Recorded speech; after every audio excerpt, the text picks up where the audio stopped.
Hello, तो आज हम फिटर चैप्टर का पहला चैप्टर पढ़ेंगे जो है अभ्यास में सेफ्टी। सेफ्टी के बारे में आज पढ़ेंगे। तो अभ्यास नंबर क्या है हमारा 1.1.02। तो ये हमारा है। इसके अंदर हम देखते हैं कि क्या दिया हुआ है। इसके अंदर जो पहला दिया हुआ है वो बोल रहा है सामान्यतः घटनाएं आप अपने आप नहीं होती है, इसके पीछे कोई कारण होता है। अधिकांश दुर्घटनाओं को टाला जा सकता है। अच्छे शिल्पकार जिसके पास विभिन्न सुरक्षा के पूर्वाउपाय की जानकारी है, वह स्वयं को तथा अपने साथ के कारीगरों तथा उपकरणों की क्षति होने से बचा सकता है। इसके लिए प्रत्येक व्यक्ति को सुरक्षा के नियमों का पालन करना चाहिए। यानी एक अच्छा एम्प्लॉय बोल लो आप, या चाहे एक अच्छा वर्कर बोल लो, उसको एक प्रॉपर अगर उसको जानकारी है सेफ्टी की, तो वो अपने आप को भी बचा सकता है, अपने साथ के कारीगरों को भी बचा सकता है, और साथ साथ मशीन की दुर्घटना होने से या मशीन ख़राब होने से भी वो बचा सकता है। इसलिए सेफ्टी बहुत इम्पोर्टेंट होती है। तो देखते हैं, नीचे एक फिगर दिया गया है जिसमें एक साइड में लिखा गया है कि रॉन्ग एंड डेंजरस, एंड एक साइड में लिखा है राइट एंड सेफ। तो हम पहले देखते हैं कि रॉन्ग और डेंजरस चीज़ें होती क्या क्या है। तो एक फिगर में यहाँ पे एक आदमी बना हुआ है जिसकी डेंजरस साइड में बना हुआ है कि ये लॉन्ग हेयर है। शार्प टूल इसने अपने पॉकेट में रखे हुए हैं। जो शर्ट के बटन है वो मिसिंग है, तो ये डेंजरस है क्योंकि शर्ट के अगर बटन मिसिंग है तो वो खुल जाएंगे। अगर आपके पॉकेट में अगर शार्प टूल रखें, अगर आप कहीं इधर उधर झुकते हैं तो खुद को भी लग सकते हैं। वो लॉन्ग हेयर है आपके, यानी लंबे बाल हैं, तो वो भी इधर उधर फंस सकते हैं। उसके अलावा जो शर्ट है वो फोल्ड नहीं है, लूज़ है, कफ उसका लूज़ है, और पॉकेट में होल है उसके। हो सकता है कि टूल रखा हो या कुछ आइटम रखे हैं वो गिर जाए फैक्ट्री में। ओवरऑल जो लेंथ है वो भी बहुत ज़्यादा है इस हिसाब में। उसके अलावा इसने जो पहना है वो है लाइट वेट शूज़ पहने हैं, जो हमारे नॉर्मल स्पोर्ट्स शूज़ होते हैं उस तरह के शूज़ पहने। तो ये सब चीज़ें आती हैं, डेंजरस हो सकती है आपके लिए। उसके अलावा जो राइट एंड सेफ्टी है, सेफ्टी के लिए क्या क्या होना चाहिए। शॉर्ट हेयर होना चाहिए, जो स्लीव है वो टाइट होना चाहिए और रोल्ड होना चाहिए, या बटन जो है वो आपके टाइट होना चाहिए, फिटेड होना चाहिए। आपकी जो शर्ट है, जो पैंट है, वो आपकी फिट होना चाहिए, और जो ओवरऑल लेंथ है वो भी आपकी जितनी लंबी नहीं होना चाहिए कि कहीं फंस जाए। उसके अलावा आपके पास होना चाहिए सेफ्टी बूट्स। जो सेफ्टी बूट्स हैं वो अलग तरीके के सेफ्टी बूट्स होते हैं, उसके अंदर स्टील की पट्टियाँ होती है जो आपको कंपनी खुद प्रोवाइड करवाती है। तो इसलिए कंपनी की तरफ से जो आपको शूज़ मिलते हैं वो उसको पहनना चाहिए, उसके अलावा और कोई शूज़ नहीं पहनना चाहिए। उसके अलावा अगर हम बात करते हैं तो वर्कशॉप में सुरक्षा को मुख्यतः 3 श्रेणियों में बांटा जाता है। जो हमारी जो सेफ्टी है उसे 3 श्रेणियों में बांटा गया है: सामान्य सुरक्षा, स्वयं की सुरक्षा, और मशीन की सुरक्षा। तो जो सामान्य सुरक्षा बोलते हैं उसे बोलते हैं हम जनरल सेफ्टी, पर्सनल सेफ्टी, और मशीन की सुरक्षा या सेफ्टी, हम दोनों एक ही चीज़ में आती हैं। जनरल सेफ्टी के अंदर क्या क्या आता है। फर्श को साफ रखना चाहिए और स्वच्छ रखना चाहिए। वर्कशॉप में सावधानी से चलिए, दौड़े नहीं। चालू हालत में मशीन को छोड़कर नहीं जाना चाहिए। किसी भी उपकरण और मशीन को ना छुएं, ना चलाएं जब तक आपके पास ऐसा करने का अधिकृत न हो। लटके हुए भार के नीचे न चलें। कार्य करते समय व्यवहारिक मजाक न करें। जॉब के लिए सही टूल का प्रयोग करें। टूल को सही स्थान पर रखें। फैले हुए तेल को तुरंत पोंछें क्योंकि फिसलने का डर रहता है। घिसे और क्षतिग्रस्त टूल को तुरंत बदल दें। कंप्रेस्ड एयर को अपनी तरफ या अपने साथी की तरफ न डालें। यह सुनिश्चित कर ले कि वर्कशॉप का पर्याप्त उजाला हो, यानी जहाँ आप काम कर रहे हैं वहाँ पे आपकी परफेक्ट रोशनी होना चाहिए, परफेक्ट उजाला होना चाहिए, तभी आप वहाँ काम कर सकते हैं। अंधेरे में काम करेंगे तो आपको भी लगने के चांसेस रहते हैं, और जो आपका जॉब बन रहा है वो भी एक्यूरेट और अच्छे में नहीं बनेगा, सही फिनिश में नहीं बनेगा। और मशीन की साफ़ सफाई तभी करें जब मशीन चालू अवस्था में ना हो। जब अगर मशीन आप साफ़ सफाई कर रहे हैं तो मशीन को पहले बंद करिए, उसके बाद साफ़ सफाई करिए।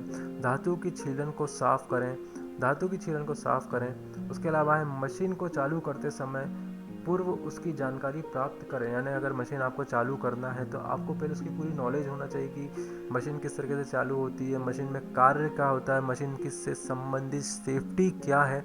उस सब चीज़ों का आपको नॉलेज होना चाहिए कि मशीन के साथ एक सेफ्टी रूल्स आते हैं कि इस मशीन में ये चलता है, ये प्रोसेस होता है, इसमें ये सेफ्टी का आपको यूज़ करना है। तो उससे रिलेटेड आपको सेफ्टी का पता रहना चाहिए, तभी आपको मशीन चालू करना चाहिए।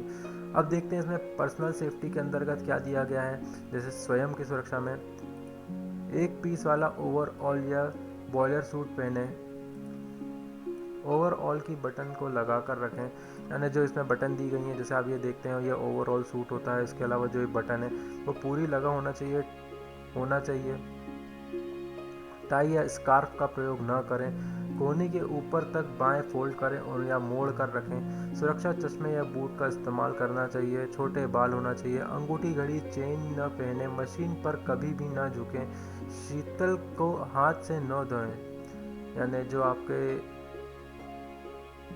बाल हैं वो छोटे होना चाहिए। अंगूठी, घड़ी जो अगर आप मशीन पे काम कर रहे हैं तो उसके फंसने की संभावना या प्रोबेबिलिटी ज़्यादा होती है, इसलिए उसको उपयोग ना करें। मशीन पर कभी झुकना नहीं चाहिए, क्योंकि हो सकता है कि मशीन अचानक से ख़राब हो जाए या उसके कारण कुछ आपको भी प्रॉब्लम आ सके।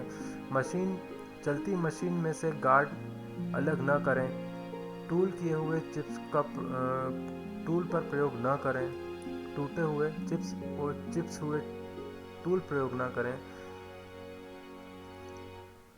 मशीन को तब तक चालू न रखें जब तक कि वर्कपीस मजबूती से पकड़ा हो, यानी मशीन चालू तभी करना है जब आपने वर्कपीस को अच्छे से उसमें दबा दिया हो, तभी उसको यानी चालू करें मशीन को। उसके अलावा आपको मशीन को चालू नहीं करना है। जब मशीन गति में हो तब उस पर कैलिपर होल्डिंग डिवाइस का प्रयोग कर एडजस्ट न करें, यानी जब मशीन चालू हो तो इसमें कोई भी ऑपरेशन नहीं करना चाहिए, सीधी बात है। क्योंकि अगर आप चालू मशीन में अगर आप किसी भी टूल्स का प्रयोग करते हैं या क्लैंप्स का प्रयोग करते हैं तो जाहिर सी बात है कि दुर्घटना होने की संभावनाएं बढ़ जाती हैं। गीले हाथों से बिजली के उपकरण को न छुएं। विद्युत के खराब होने उपकरण को कभी भी प्रयोग में न रखें। अगर विद्युत की खराब होने की बात कर रहे हैं यहाँ, तो जैसे भी खराब होता है तो तुरंत आपको इलेक्ट्रीशियन को बुलाना चाहिए। नीचे वही दिया गया है, अधिक रिस्ट्रिक्शन द्वारा ही किए गए हैं। अपने कार्य पर ध्यान रखें। शांति प्रवृत्ति अपनाएं। व्यवस्थित रूप से कार्य करें। अपना कार्य करते समय दूसरों से बातचीत न करें। दूसरों को ध्यान न तोड़ें। चलती मशीन को अपने हाथ से रोकने की कोशिश न करें। तो ये सब आता है आपका पर्सनल सेफ्टी के अंदर आप और भी चीज़ें आती हैं, जैसे कि अगर आपको पर्सनल सेफ्टी रखना है तो पहले आपको पूरी सुरक्षा सावधानी याद रहना चाहिए। उसके अलावा आप मशीन पर कार्य कर रहे हैं तो उसके बारे में आपको नॉलेज होना चाहिए। और आपके कपड़े लूज़ नहीं होना चाहिए। आप तो ओवरऑल सूट पहनना चाहिए। अगर आपके पास ओवरऑल सूट नहीं है तो कम से कम ऐसे कपड़े पहनिए जो आपको स्किन टाइट हो, यानी टाइट कपड़े पहनना चाहिए, जाकि वो मशीन या किसी भी फैक्ट्री में कहीं कुछ होता है, जैसे कहीं खील निकली रहती है, कहीं कुछ रहता है, कहीं नुकीले जॉब्स रहते हैं, कहीं जॉब्स रखे हुए हैं, तो उसमें ना फंसे ऐसे टाइप के कपड़े पहनना चाहिए। लूज़ कपड़े नहीं पहनना चाहिए। सेफ्टी शूज़ का यूज़ करना चाहिए।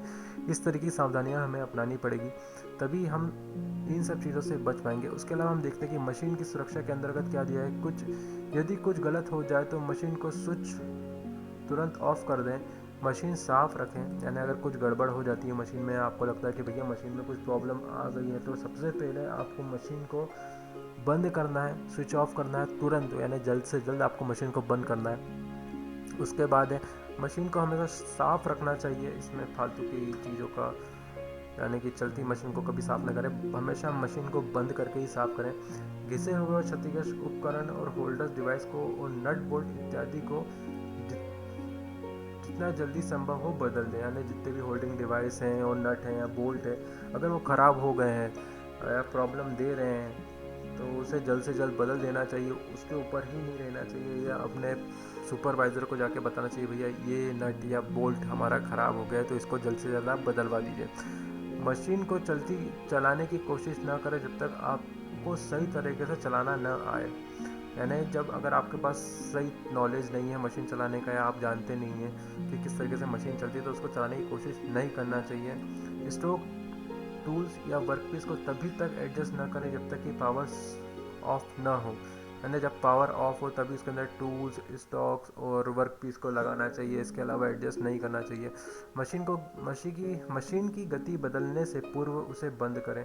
अगर हमें मशीन की स्पीड को चेंज करना है, ये जो है ये आपके लेथ मशीन पे यूज़ होता है कि अगर हमें मशीन की स्पीड को चेंज करना है तो पहले मशीन को बंद करना पड़ेगा, तभी हम उसकी स्पीड को चेंज कर पाएंगे। ऐसा नहीं कि चलती मशीन की हमने स्पीड चेंज कर दी।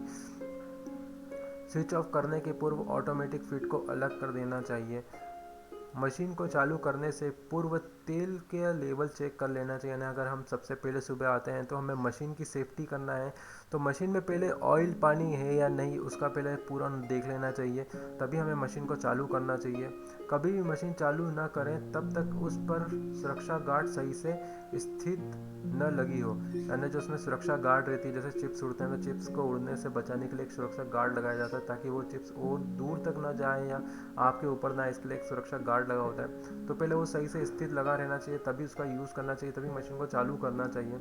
मशीन को रोकने के बाद ही माप लेना चाहिए। अगर आप चलती मशीन में या चलते जॉब की अगर आप माप ले रहे हैं तो उसके कारण दो नुकसान हो सकते हैं। हो सकता है कि जो टूल है जिससे आप माप ले रहे हैं या जो कैलीपर है वो टूट जाए, या हो सकता है कि वो उचक के आपके ऊपर लग जाए या आपका हाथ चालू मशीन में फंस जाए। इसलिए हमेशा मशीन को रोकने के बाद ही उसकी माप लेना चाहिए। बेड पर लकड़ी के मोटे पट्टी को उसका प्रयोग करके भारी जॉब को चढ़ाना चाहिए या उतारना चाहिए। जो हमारा बेड रहता है, जो हमारा जैसे लेथ मशीन को ले तो लेथ मशीन के ऊपर जब भी हम भी जॉब चढ़ाते हैं या हम उसके ऊपर चक को बांधते हैं, तब सबसे पहले बेड के ऊपर एक लकड़ी का गत्ता या लकड़ी को रख लेना चाहिए, जिससे हमारी जो बेड है वो ख़राब ना हो। ठीक है, इसका प्रयोग हमेशा करते रहना चाहिए। तो ये हमारा 1.1.02 वाला मैंने आपको बता दिया, लगभग इसके अंदर का मैंने आपको पूरा बता दिया कि इसके अंदर क्या क्या सेफ्टी थी। तो चलिए हम दूसरा लेसन करेंगे, अभी इसको बंद करते हैं। मैं आपको नेक्स्ट वीडियो में देखिएगा, उसमें आपको मिल जाएगा।